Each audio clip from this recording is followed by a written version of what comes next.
നിങ്ങളെ എന്തെങ്കിലുമൊക്കെ വേദനിപ്പിക്കുന്നുണ്ടോ മനസ്സിൽ?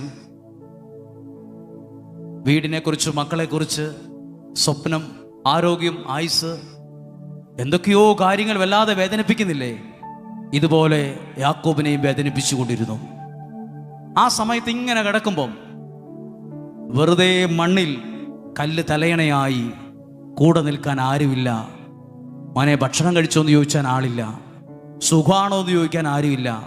ഒറ്റപ്പെട്ടു പോയി യാക്കോബ് അങ്ങനെ കിടക്കുമ്പോൾ ഒരു ദർശനം കണ്ടു, ഒരു സ്വപ്നം കണ്ടു. എന്താ ദൈവം കാണിച്ച സ്വപ്നം? ഭൂമിയിൽ ഉറപ്പിച്ചിരിക്കുന്ന ഒരു കോവണി, അതിൻ്റെ നീളമോ ആകാശം മുട്ടി നിൽക്കുന്നൊരു കോവണി. എന്നാ നീളമാ! ഇവിടുന്ന് അപ്പുറത്തെ മരത്തിലും ഈ കെട്ടിടത്തിലൊക്കെ കയറാനുള്ള കോവണി നിങ്ങൾ കണ്ടിട്ടുണ്ടാവും. അതിനൊക്കെ ഇത്രേ വലുപ്പമേ ഉള്ളൂ.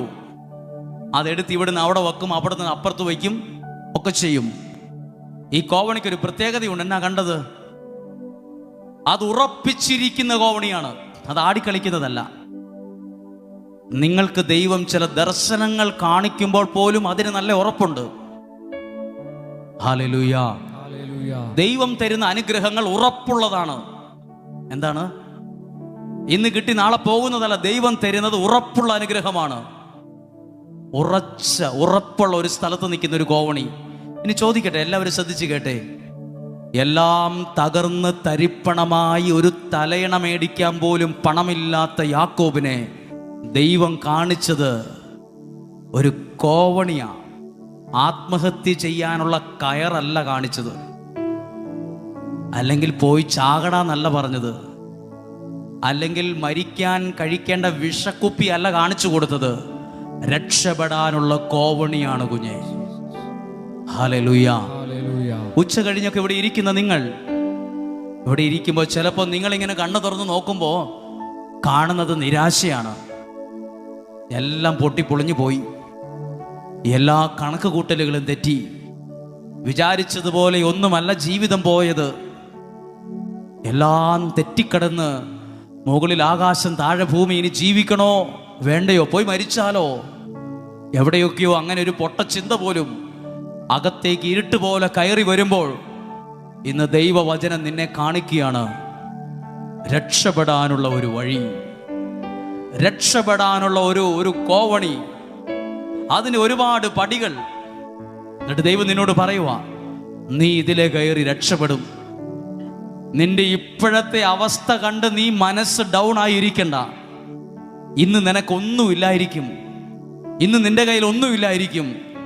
നിനക്ക് ചുറ്റും ഒത്തിരി വിഷമങ്ങളും ഭീഷണികളും ഒക്കെ ആയിരിക്കും. പക്ഷെ ദൈവം നിന്നെ ഉയർത്താൻ ചില കോവണി കണ്ടിട്ടുണ്ട്. ഞാൻ ഇപ്പോൾ നിൽക്കുന്നത് അങ്ങനെ ഒരു കോവണിയിലാണ്. ഞാനും ഒരു കാലത്ത് ഒന്നും ഞാൻ കണ്ടില്ല എൻ്റെ ജീവിതത്തിൽ രക്ഷപ്പെടാൻ ഒരു നന്മയായിട്ടുള്ളത്. ഞാൻ ഒരുപാട് പ്രാർത്ഥിക്കുന്നവരുടെ അടുത്ത് പോയിട്ടുണ്ട്. അവരെന്നോടൊരു നല്ല മെസ്സേജ് പോലും തന്നിട്ടില്ല. പരാതിയല്ല. എന്നോടൊരു മനുഷ്യൻ പറഞ്ഞു, അയാൾ വലിയ കൗൺസിലറാണ്, അയാൾ കണ്ണടച്ചാൽ മുഴുവൻ പറയും. ഞാൻ ആ വ്യക്തിയുടെ അടുത്ത് കൗൺസിലിംഗ് പോയി. അദ്ദേഹം പറഞ്ഞത് മുഴുവൻ തെറ്റായിരുന്നു എന്നോട്. പിന്നെ അദ്ദേഹത്തിന് വിഷമമാകണ്ടല്ലോ എന്ന് വിചാരിച്ച് ഞാൻ സമ്മതിച്ചു, കൊടുത്തു. ഞാൻ അദ്ദേഹത്തോട് ചോദിച്ചു, എനിക്ക് ദൈവവചനം പ്രസംഗിക്കണമെന്ന് ആഗ്രഹമുണ്ട്. അദ്ദേഹം പ്രാർത്ഥിച്ചിട്ട് പറഞ്ഞു, ഞാനത് കാണുന്നില്ല. ഇപ്പോൾ ഞാൻ പ്രസംഗിക്കുന്നതോ? അപ്പോൾ ഏറ്റവും വലിയ കൗൺസിലർ കാണാത്തത് പോലും ദൈവം എനിക്ക് വേണ്ടി കണ്ടിട്ടുണ്ട്. ഇപ്പോൾ ഇവിടെ ഇരിക്കുന്ന നിങ്ങൾ ഒരു കൗൺസിലറിൻ്റെ അടുത്ത് പോയിട്ട് നിങ്ങൾക്ക് ചിലപ്പോൾ ഒരു മെസ്സേജ് കിട്ടിക്കാണില്ല. നിങ്ങൾ ഓർത്ത് കാണും, അയാൾ പ്രാർത്ഥിച്ചിട്ട് എന്നോട് രക്ഷപ്പെടുമെന്ന് പറഞ്ഞായിരുന്നെങ്കിൽ. അങ്ങനെ ഒരു കൗൺസിലർ രക്ഷപ്പെടുമെന്ന് പറഞ്ഞില്ലേലും ഈ പുസ്തകം, ഈ ദൈവവചനം നിന്നോട് പറയുന്നു, നീ രക്ഷപ്പെടും. ഏതാ വലുത്? അപ്പുറത്തിരിക്കുന്ന ഒരു മനുഷ്യൻ രക്ഷപ്പെടാൻ സാധ്യതയില്ലെന്ന് പറയുന്നതോ, ഈ തുറന്നു വച്ച പുസ്തകം നിന്നോട് പറയുന്നു, നിനക്ക് ആകാശത്തോളം വളരാനുള്ള കോവണി നിന്റെ മുമ്പിൽ ഞാൻ കൊണ്ടുവരും. ഹല്ലേലൂയ. എന്നെ ഒരുപാട് സ്വാധീനിച്ച വാക്കാണിത്, കോവണി. എന്നിട്ട് എഴുതിയിരിക്കുന്നത് അപ്പോ യാക്കോബ് ഓർത്തു, ദൈവമേ, ഇവിടെ കിടക്കുമ്പോഴും നീ എന്നെ കാണുന്നുണ്ടല്ലോ. എൻ്റെ കുടുംബക്കാർ പോലും സുഖമാണെന്ന് ചോദിക്കാൻ ആരും വന്നിട്ടില്ല. പക്ഷെ ദൈവം എനിക്ക് വേണ്ടി അവിടെ ഉണ്ടായിരുന്നിട്ട് യാക്കോബ് പറഞ്ഞു, ഇത് ദൈവത്തിൻ്റെ ഭവനമാണ്. ഈ തലയണയാക്കി വെച്ച കല്ല് യാക്കോബ് എണ്ണയൊഴിച്ച് ബലിപീഠമാക്കി മാറ്റി. എന്നിട്ട് യാക്കോബ് പറഞ്ഞു, ഇത് ദൈവത്തിൻ്റെ ഭവനമാണിത്. ഇത് ദൈവത്തിൻ്റെ ഭവനമല്ലാതെ മറ്റൊന്നല്ല. ഇതിനേക്കാൾ വലിയൊരു കാര്യമുണ്ട് ഇതിനകത്ത്. ഇതിനേക്കാൾ വലിയൊരു കാര്യം, യാക്കോബ് ഇങ്ങനെ കിടന്ന് ആകാശത്തേക്ക് നോക്കി കാണുമ്പോൾ ഒരു കോവണി കാണുകയാണ്. ഇവിടെ ഇരിക്കുന്ന നിങ്ങളും ദൈവത്തിലുള്ള വിശ്വാസത്തിൽ കാണട്ടെ രക്ഷപ്പെട്ടു വരുന്നത്. ഒറ്റയടിക്ക് ആരും രക്ഷപ്പെടത്തില്ല. അതിനെല്ലാം ഒരു പ്രോസസ് ഉണ്ട്. പടിപടിയായി രക്ഷപ്പെടും. അങ്ങനെ എത്ര പേര് നമുക്കറിയാം? ഒത്തിരി പേരിങ്ങനെ പടിപടിയായ രക്ഷപ്പെട്ടത്. ഇനി അതിനകത്തൊരു കാര്യമുണ്ട്. യാക്കോബ് ഇങ്ങനെ നോക്കുമ്പോൾ ഒരു കോവണി കണ്ടു. ദൈവത്തിൻ്റെ ദൂതന്മാർ ഇറങ്ങി വരുന്നു, കയറിപ്പോകുന്നു. ഒരുപാട് പേര്. അതിനവിടെ 100 പേരില്ലല്ലോ, ഒറ്റ ഒരാളല്ലേ ഉള്ളൂ. നീ എന്ന ഒറ്റയാളെ സഹായിക്കാൻ ദൈവം ദൂതന്മാരെ അയക്കും. ഞാനെന്ന ഒരാൾ രക്ഷപ്പെടാൻ ദൈവം ഒരു ദൂതനെ അല്ല ചിലപ്പോൾ അയക്കുക, ദൂതന്മാരെ അയക്കും. നിന്റെ കുടുംബം എന്തിനാണെന്നറിയാം ദൂതന്മാരെ അയക്കുന്നത്? ഇപ്പോഴത്തെ തകർന്ന തരിപ്പണമായി ഒരു തലയണ പോലും വയ്ക്കാൻ പണമില്ലാതെ ഒരു ഭൂമിയിൽ വെറുതെ മണ്ണിൽ കിടക്കുന്ന നിന്നെ പടിപടിയായി ഉയർത്താൻ ദൈവം നിയോഗിച്ച ദൂതന്മാരാണിത്. അങ്ങനെങ്കിൽ ഈ ആലയവും അങ്ങനെയൊരു ദൈവദൂതന്മാരുടെ സ്ഥലമാണ്. ആരുടെയൊക്കെയോ ജീവിതങ്ങളെ കൈക്ക് പിടിച്ചുയർത്താൻ ദൈവം ഒരുക്കിയ സ്ഥലമാണിത്. ഇവിടെ ദൈവദൂതന്മാർ കയറുകയും ഇറങ്ങുകയും ചെയ്യും. ദൈവത്തിൻ്റെ ദൂതന്മാർ നിങ്ങളെ കൈക്ക് പിടിച്ചുയർത്തും. അതാണ് യേശയ്യാ പ്രവാചകന്റെ പുസ്തകം പറയുന്നത്. 40-ാം അധ്യായത്തിന്റെ അവസാന വാക്യം, ദൈവത്തിൽ ആശ്രയിക്കുന്നവർ കഴുകന്മാരെ പോലെ ചിറകടിച്ച്, അടുത്ത വാക്കെന്താ? ഉയരും. ആ വാക്ക് അങ്ങനെ തന്നെ ബൈബിളിൽ ഉണ്ട്. ഉയരും, ആത്മീയതയിൽ ഉയരും, വിശ്വാസത്തിൽ ഉയരും, ഭൗതിക മണ്ഡലത്തിൽ ഉയരും. ഉയർത്തുന്നത് ദൈവമാണ്. പല രീതിയിൽ ഉയരുന്നവരുണ്ട്, പല കളികൾ കളിക്കുന്നവരുണ്ട് ഉയരാൻ വേണ്ടി. ഓരോ സ്ഥാനത്തെത്താൻ വേണ്ടി എന്തെല്ലാം കളി കളിക്കുന്നവരുണ്ടെന്നറിയാമോ? ദൈവം ഒരാളെ ഉയർത്തുന്നതും ഒരാൾ കളിച്ച് ജയിക്കുന്ന തമ്മിൽ ഒരുപാട് വ്യത്യാസമുണ്ട്. ദൈവം ഉയർത്തുന്ന ഉയർച്ചയുടെ പ്രത്യേകത, അത് നിലനിൽക്കും, അത് സ്ഥിരമായിരിക്കും, അത് ഉറച്ചിരിക്കും. അതിനെ തോപ്പിക്കാൻ പറ്റില്ല. കളിച്ചും രാഷ്ട്രീയം കളിച്ചും പൊളിറ്റിക്സ് കളിച്ചുവാ കയറുന്നെങ്കിൽ ഉയർത്തിയവർ തന്നെ അയാളെ താഴ്ത്തും, വലിച്ചു താഴെയിടും. ഇതൊക്കെ നമ്മൾ കണ്ടിട്ടുള്ളതാണ്. ദൈവം ഉയർത്തുന്നവനെ ആരും തകർക്കുകയില്ല. പറഞ്ഞേ ഹല്ലേലൂയ. നിങ്ങളുടെ കുടുംബത്തെ ദൈവം ഉയർത്തട്ടെ, നിങ്ങളുടെ ഭാവിയെ ദൈവം ഉയർത്തട്ടെ, നിങ്ങളുടെ ശുശ്രൂഷയെ ദൈവം ഉയർത്തട്ടെ. ഒരാൾ പോരെ രക്ഷപ്പെടാൻ, ഒരാൾ മതി കേട്ടോ. ഇവിടെ ഇരിക്കുന്ന എല്ലാ കുടുംബങ്ങളോടും പറയട്ടെ, നിങ്ങളുടെ കുഞ്ഞുങ്ങളിൽ ഒരാൾ രക്ഷപ്പെട്ടാൽ മതി നിങ്ങളുടെ വീട് രക്ഷപ്പെടാൻ. ഒന്നും കൂടെ ഞാനത് പറയാം. 10 പ്രാവശ്യം വേണേ പറയാം, 200 പ്രാവശ്യം വേണേ ഞാൻ പറയാം. ഇന്ന് തന്നെ ഇനി അനുവദിക്കപ്പെട്ട സമയം മുഴുവൻ ഇത് പറഞ്ഞുകൊണ്ടിരിക്കാം. നിങ്ങളുടെ മക്കളിൽ ഒരാളെ ഉയർത്തിയാൽ മതി, രക്ഷപ്പെട്ടാൽ മതി. നിന്റെ എല്ലാ അവസ്ഥയും മാറി നീ നല്ലൊരു കാലത്തെത്താൻ. ചിലര് വിചാരിച്ചിട്ടുണ്ട് ഞാൻ ഒരിക്കലും രക്ഷപ്പെടത്തില്ലെന്ന്. അത് നിന്റെ പൊട്ട ബുദ്ധിയാണ് നിന്നെ ഉപദേശിച്ചു കൊണ്ടിരിക്കുന്നത്. അത് വിശ്വസിക്കരുത്. നിന്റെ മനസ്സ് നിന്നോട് പറയും നീ രക്ഷപ്പെടാൻ സാധ്യതയില്ലെന്ന്. പക്ഷെ ദൈവം നിന്നോട് പറയുന്നു നീ രക്ഷപ്പെടുമെന്ന്. ഞാൻ കേൾക്കുന്നത് മുഴുവൻ എൻ്റെ പൊട്ട മനസ്സ് എന്നോട് പറയുന്ന വാക്കായിരിക്കും, രക്ഷപ്പെടിയല്ലെന്ന്. ഞാൻ നിങ്ങളോട് അടുത്തൊരു കാര്യം പറയാം.